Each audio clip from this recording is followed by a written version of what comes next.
This is, it's a sport bringing you that heat and that fire. See, this is the problem with, what I'm saying, quote unquote, masterful dupers. They want to detour you from the truth of the fact of the matter. See, now everybody's talking about Terence Crawford versus Jaron Ennis. Who gives a flying what about that? Let me say it again. Who gives a flying what about that? I don't even want to talk about that. First and foremost, Jaron Ennis is too green and too wet behind the ears. As much as I get on the chihuahua barking behind the damn fence a la Terence Crawford, he can't fight. He can beat up a Jaron Ennis at this stage and possibly for the next 2 years, up until the next 2 years. And you know why? Because Jaron Ennis has not been fighting no competition to where he stepped it up to the point to where you could say he belongs into a ring with a Terence Crawford. So why do we need to entertain a fight like that? All because the youngin is calling out Terence Crawford, calling out Earl the True Spence, calling out Manny Pacquiao. He's not ready for none of those guys. Jaron Ennis needs to be worried about fighting a Jose Cito Lopez level first so that we can know where his true gauging point is at the welterweight division. How about him and Virgil Ortiz going at it? Because they're two young pups wet behind the damn ears, haven't proven anything at the welterweight division. They need to figure it out. And to me, they're both considered prospects until proven otherwise. Now, here's the detour that they're doing. When in bringing up Terence Crawford versus Jaron Ennis, it detours you away from Shawn Porter and the fact that Terence Crawford ducked this guy. But we have to keep the foot on the what? On the necks. We have to keep the foot on the what? On the necks. And like the Tibetan Mastiff that I am, I apply what? Unlimited pressure, because pressure does what?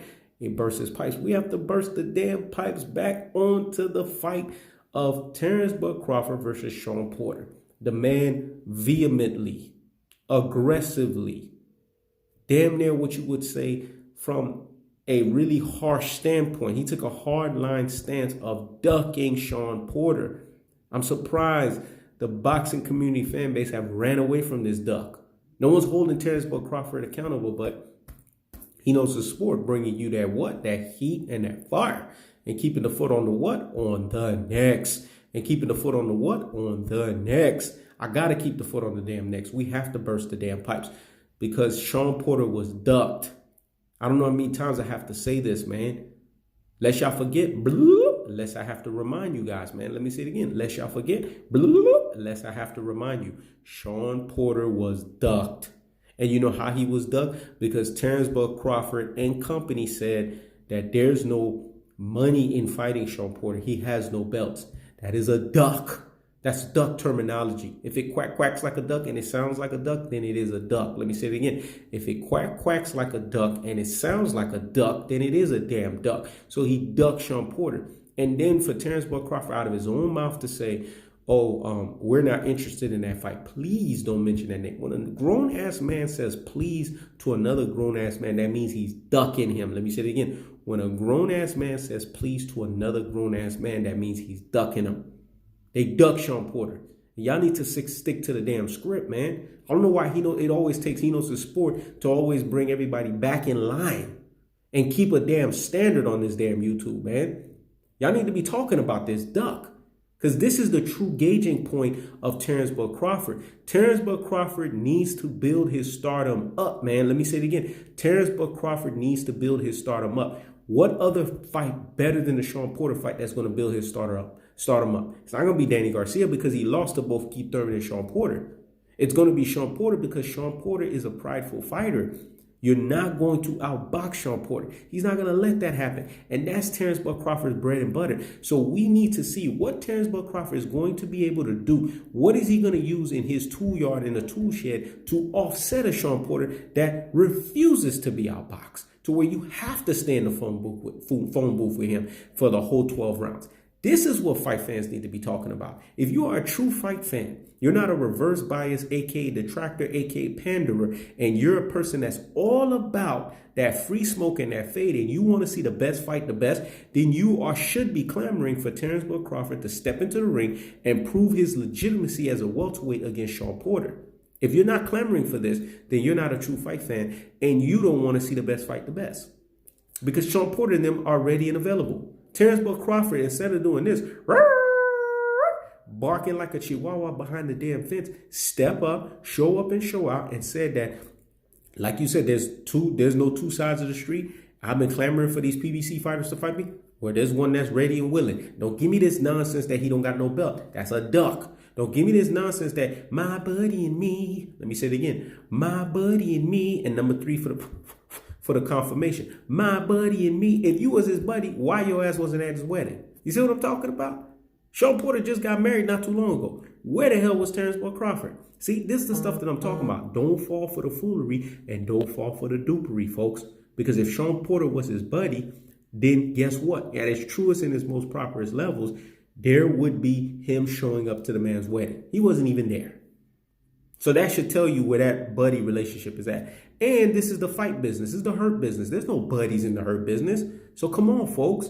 Start using your brains, man. Start being deep thinkers out here in these boxing streets and use what's called the true boxing eye test.